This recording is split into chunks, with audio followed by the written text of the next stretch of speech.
Mal-estar e alterações de humor, lapsos de memória, insônia, dores de cabeça, ondas de calor.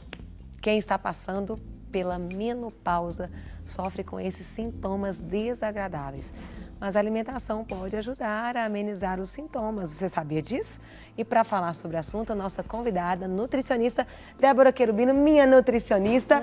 Muito bom dia, minha linda. Dia. Que bom ter você conosco. Obrigada, é um prazer para mim sempre poder estar aqui. E ela sempre traz uma mesa repleta, gente, para poder nos inspirar, nos incentivar a poder alimentar direitinho, não é mesmo, Débora? Isso, que os alimentos são importantes em todas as fases da vida, né, É verdade. Carol? Ô, Débora, eu fico pensando aqui, a questão da menopausa é muita coisa.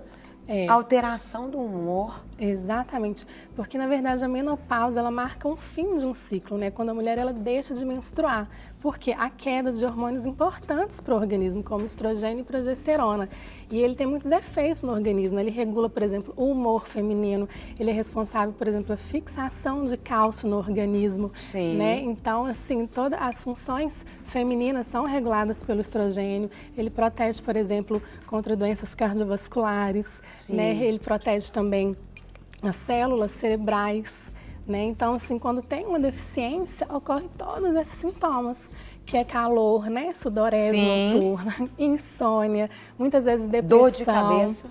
Dor de cabeça, né? Porque a baixa do estrogênio, normalmente ela deixa de produzir neurotransmissores importantes para o bom humor, que é a dopamina e a serotonina. Né? Então, assim, a questão também de levar à osteoporose, né? O estrogênio, ele é responsável por exemplo, fixar cálcio nos ossos. Então, quando a mulher tem uma queda nesses níveis de estrogênio, ela tem maior propensão a ter osteoporose. Né? Fora também déficit de memória, de atenção, porque o estrogênio também, ele regula, né? Ele protege aí as células cerebrais. Então, assim, mexe, desestrutura muito, assim, né? Com todo o metabolismo. Aumenta, por exemplo, também a adiposidade abdominal, né? Gordura, porque o metabolismo feminino, ele dá uma diminuída na menopausa. Então, assim, então por isso que tem que ter alimentação para reduzir, né? Ou amenizar esses sintomas decorrentes aí da queda do estrogênio. Entendi. E você trouxe alguns alimentos que eu quero que você fale com muito cuidado, muito carinho, um por um, Então, explicando pra gente, né, o objetivo dele, né, a quantidade que a gente deve ingerir. Vamos começar por onde? Vamos começar pelo ovo? Pode ser. Eu vou começar pela soja, que a soja é o mais importante, então conta, gente. fala. Porque a Fica à soja, vontade. ela tem uma substância que é isoflavona. E a isoflavona, ela se liga a receptores de estrogênio. Então, ela simula muito o próprio hormônio no organismo. Então, ameniza todos esses sintomas. Normalmente, a gente recomenda acima de 15 miligramas de isoflavona. Normalmente, 2 copos de leite de soja ou uma xícara dessa cheia, né? Pode estar fazendo aí numa salada. Então, a soja fala que é o alimento assim, chefe, né, para quem tem a menopausa. O ovo é... Só uma pergunta, a soja, essa quantidade é diária? A pessoa deve ingerir soja todos os dias, ou Débora? Para ter esses efeitos benéficos da isoflavona, é importante que o consumo seja todos os dias, tem que ser regular, né? E falando do ovo, né, a principal substância que eu gosto de falar do ovo em relação à menopausa seria a questão da gema, né, que a gema é rica em quê? Em vitamina D. Então a gente precisa da vitamina D para, por exemplo, potencializar a absorção do cálcio, que é comum nessa fase ter aí uma tendência à osteoporose. E a questão também da vitamina E, né, que as mulheres muitas vezes elas têm um ressecamento vaginal que ocorre da menopausa. Então a vitamina E, ela previne esse ressecamento. Tem também a questão da proteína do ovo, da clara do ovo, que é uma proteína o quê? De alto valor biológico. Então, fortalece a musculatura, né? Que às vezes, nessa fase da transição, às vezes as mulheres aumentam o percentual de gordura e perdem massa magra. Então, é bom estar consumindo proteínas de alto valor biológico. Aqui também... E qual que é a quantidade na questão dos ovos, Débora? Com relação à gema, normalmente a gente orienta 1 a 2 gemas por dia. A pessoa que já tem um colesterol elevado, né, a gente normalmente normalmente uma, não mais do que duas, porque já tem estudos provando, né, que o organismo ele não absorve 100% desse colesterol da gema. Então é um mito aí falar que que a gema aumenta o colesterol, mas tudo tem que ter quantidade, então uma, duas. A clara, aí normalmente a gente orientaria em torno de 3 a 4 claras. Olha. Porque uma clara de ovo, a gente só tem 5 gramas de proteína. Um bife médio, né, de frango, um salmão desse porte aqui, que tem umas 100 gramas mais ou menos, eu consigo aí 30 gramas, 25 gramas de proteína. Então a gente teria que consumir como? 5, 10, 15, 20, tá vendo? Ó, 25, 4 a 5 claras de ovo. Entendi. Para ter essa quantidade de proteína. Isso seria dia. diário, mas o ovo que é o quê?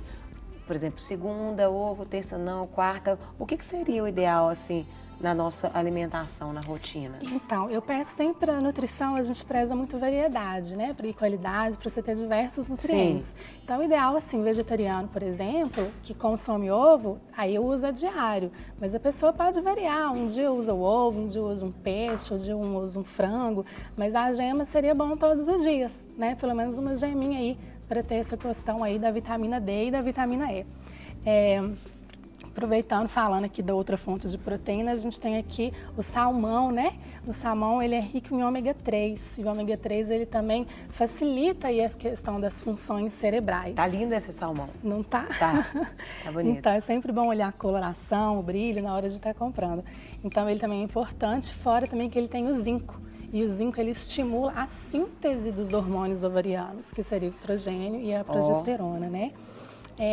Concomitantemente, temos aqui, eu trouxe aqui um iogurte, mas poderia ser um leite, para ilustrar uma fonte de cálcio, né, do dia também, para estar repondo esse cálcio, já que com a queda do estrogênio, o organismo ele fixa menos cálcio nos ossos, então a gente tem que estar repondo.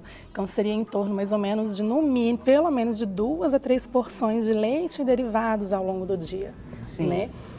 Trouxe ali também a castanha do Pará, que é riquíssima em selênio, que é um antioxidante, então ele combate aí, né, radicais livres, então previne envelhecimento precoce, já que é uma fase, né, que a mulher já está, né, já avançando de idade, tem ele também. Tem a quantidade a consumir? De 1 a 2 castanhas. Por dia? Por dia. Porque o selênio, no máximo, é 400 miligramas mais ou menos por dia. Uma a gente já tem quase essa quantidade. Depende muito do tamanho. E ele é tóxico, né? Se a gente exagerar. Fora que é calórico também. Então, cada pessoa tem que ter uma quantidade ideal. Eu não trouxe aqui, mas a amêndoa, por exemplo, também seria uma outra fonte riquíssima em magnésio, né? E o magnésio é importante para regular todo o metabolismo do cálcio. Então, seria uma outra forma de estar consumindo. A linhaça dourada, e ela é riquíssima também em ômega 3, então aumenta o colesterol bom, ou seja, o HDL. Então previne aí doenças cardiovasculares, reduz o ruim, que é o LDL, além de ser riquíssimo em fibras. Então o que a fibra faz no organismo? Ela diminui, por exemplo, a absorção, né, de gorduras, diminui o colesterol, exatamente por exercer esse fator protetor. Quantidade? 1 a 2 colheres de sopa. Né? Se a pessoa tiver um intestino mais preso, a gente utiliza 2. Se for só por esse fator aí de fibra mesmo, de redução de absorção de gordura, 1 colher de sopa já seria o suficiente.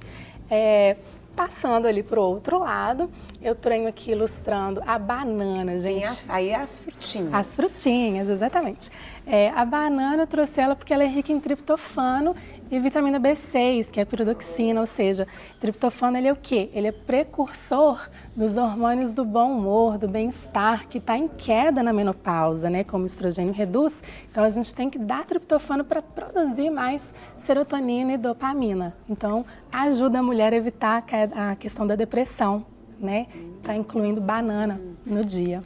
Quantas bananas? Então, aí normalmente a gente utiliza 2 bananas, mas vai depender também do quanto de frutas que ela já tem incluído na alimentação, né, a energia, o gasto energético que ela tem, tudo isso incluído, mas normalmente 2.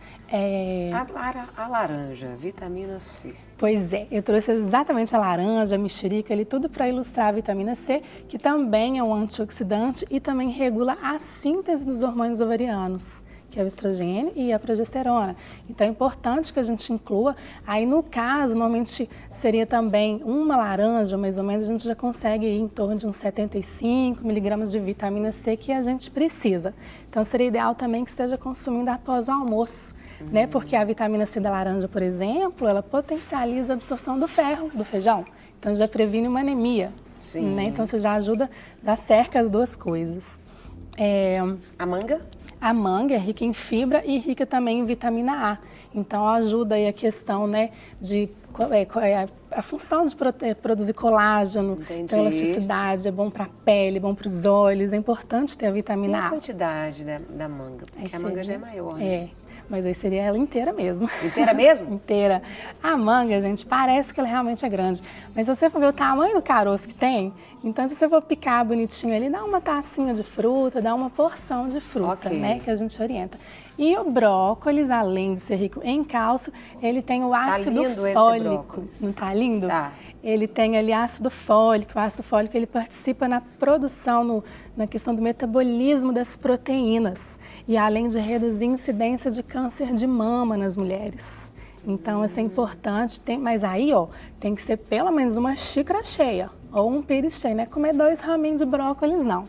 Né, que senão não resolve. Isso mesmo, gente, sem miséria no negócio. É para comer uma boa quantidade. Exatamente. Tem que estar tudo em equilíbrio, né? A pessoa dando preferência a esses alimentos todos os dias, ela já reduz muito os sintomas aí da menopausa. Mas é importante que a pessoa, ainda mais se você está entrando na menopausa, procure um nutricionista, né? Para ele te ajudar ali a ter uma dieta balanceada, onde você vai ingerir aquilo que é necessário ao longo do seu dia. Com certeza, cada pessoa, né, tem um estilo de vida, tem um horário, uma rotina, um metabolismo, e a gente estuda isso tudo. Querida, eu quero te agradecer. Você não pode demorar para voltar, não. Obrigada. Porque foi muito bom, aprendemos muito e tudo tão assim, diversificado.